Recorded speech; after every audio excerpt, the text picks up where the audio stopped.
Hello, everyone, and thanks for joining us. Today we're back with author, speaker, and freelance travel writer, Caitlyn Lubas. Hey, Caitlyn, welcome back. Thank you for having me. So happy to be here. Sure, we're happy to have you back. And today I want to talk all about Kickstarter and just building true fans and just why crowdfunding works. So, Caitlin, why do you think Kickstarter is a valuable tool for authors, and what would you say are the biggest benefits of using it?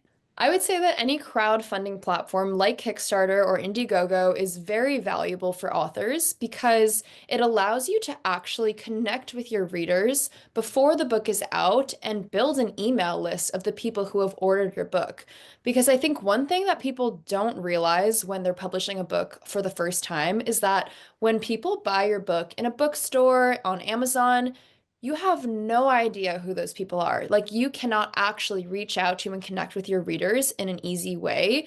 You could maybe have something in your book that invites them to subscribe to your newsletter or follow you in social media, but who knows if they'll actually ever do that. So, one of the main benefits to a Kickstarter is that when people buy your book, you actually get their email address and you have that relationship one-on-one with your reader.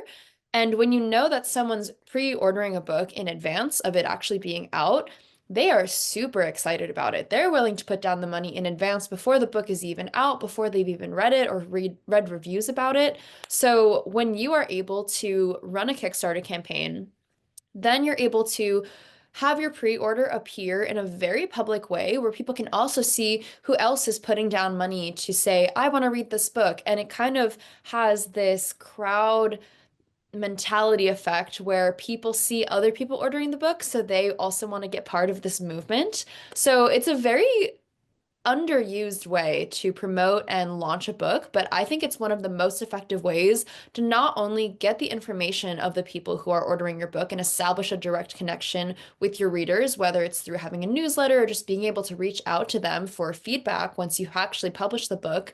But it's also super important to see public metrics of people are ordering this book. It's going to be actually in the hands of X amount of readers and they've spent X amount of money. I think that that was very motivating to me as an author when I launched a Kickstarter campaign for my book. And ultimately, in the end, I was able to not only have an email list of hundreds of people who had pre-ordered my book, but they were all able to see verifiable hundreds of people, thousands of dollars had been put behind this book. And people are just excited to support. And really, that social proof is so valuable. Yeah, that's great. It's great validity. It's great social proof, like you said. And I think it's so important because the market's so saturated.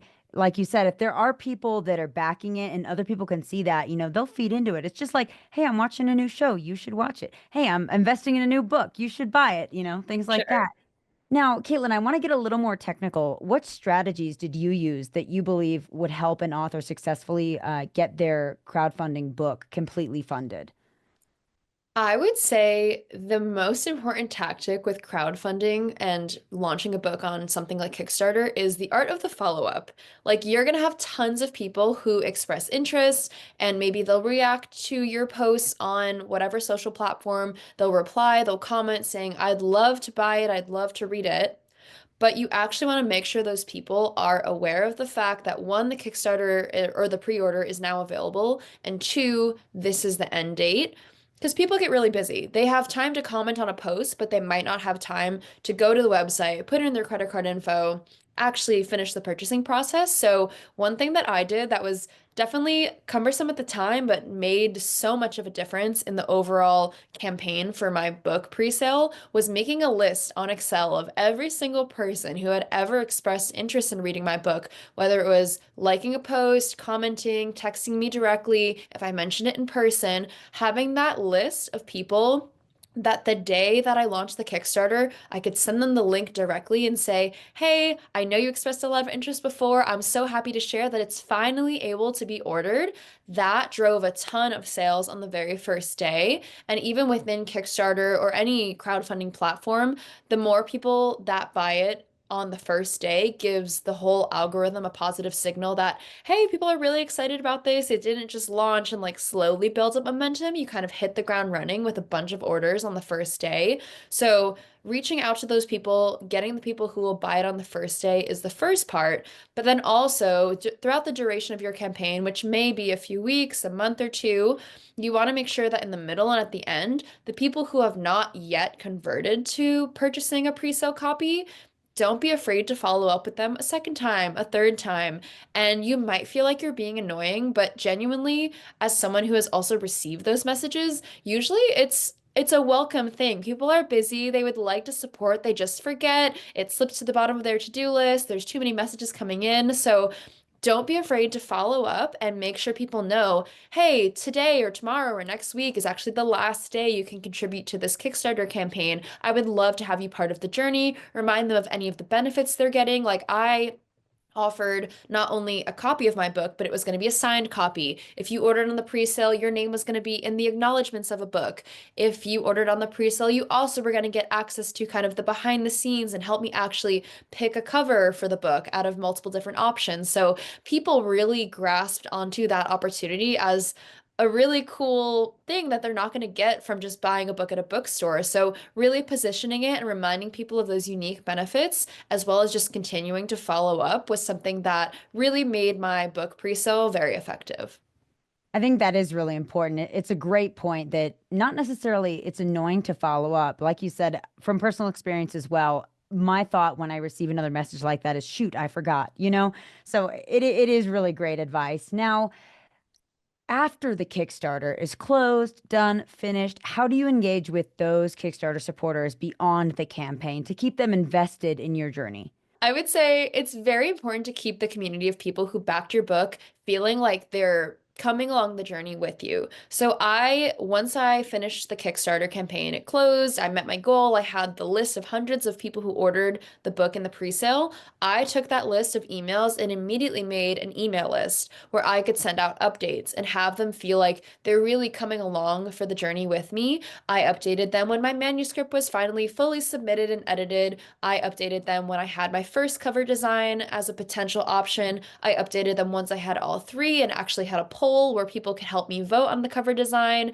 I had them look at one of the first chapters when it was finally done, get their feedback, anything you can do to have the audience that was taking a risk on you and supporting you from day zero before the book was even out, if you could have them feel involved in the journey and getting some sort of behind the scenes look at things, people find that really valuable because it's not every day that someone they know publishes a book and they'd love to see the behind the scenes and see the step-by-step process in the journey to be able to cheer you on. So I think that is one of the best ways to show your progress markers and update them on the milestones to make them feel like they're coming along the journey with you.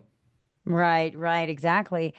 Now, Caitlin, this has been wonderful information. I just kind of want to close with what common mistakes do authors make when launching a crowdfunding campaign, and how, in your opinion, could they best be avoided? So, I would say one of the mistakes that people might make with a crowdfunding campaign is it's very common to extend the duration of the campaign. Like, if you want to extend it past a few weeks or past a month and just make it longer because you want more orders to be able to come in, that's great. But make sure you actually update people that it's actually open for longer because maybe people were tight on money at a specific time. Maybe they were just busy, they were on vacation, and they want to support, but they might think the deadline has passed. Definitely make sure your audience, your network is aware of any changes in your campaign. I would also say that just fully not delivering on the first promises you gave in the campaign is something that people do fairly often because Kickstarter and any sort of crowdfunding does not actually hold you as the host accountable to anything you promise. They tell anyone who's backing your campaign, we are not responsible whether you actually get the finished product or not. You are choosing to back this premature product. But you, as the author, should value that relationship with the people who chose to invest in you early and basically take a risk on you. So you should not only deliver the product as close to the timeline promised as possible, but you should also over deliver and actually make sure that the people feel like they're getting the value that they were promised. Like for me, I promised my Kickstarter supporters that they would get to choose the book cover with me. I definitely made sure to follow through on that. I said that they could read some of the chapters before the book is actually out and solicit feedback from them. I delivered on that. And it's easy enough. If I just felt like I didn't want to do that, I could have not, but that would have ruined some of the trust of these true fans who really went out a limb for you and really supported you in your early days. So those would be huge mistakes, to not monitor your timeline and not keep people updated if you decide to extend the campaign. And second, to not deliver on the promises you made. Like, you are the person promising value to your customers. You have to deliver on those promises. Otherwise, you're really destroying that relationship, and you probably won't have another successful campaign in your future. Well, Caitlin, thank you so much. That was wonderful insight on all things crowdfunding. Thank you. I'm glad I got to share. That's all the time we have for today. Thank you, everyone, for tuning in to today's interview with author, speaker, and freelance travel writer, Caitlyn Lubas. Be sure to check out our website for more videos. Wishing you all a fulfilling and successful writing journey.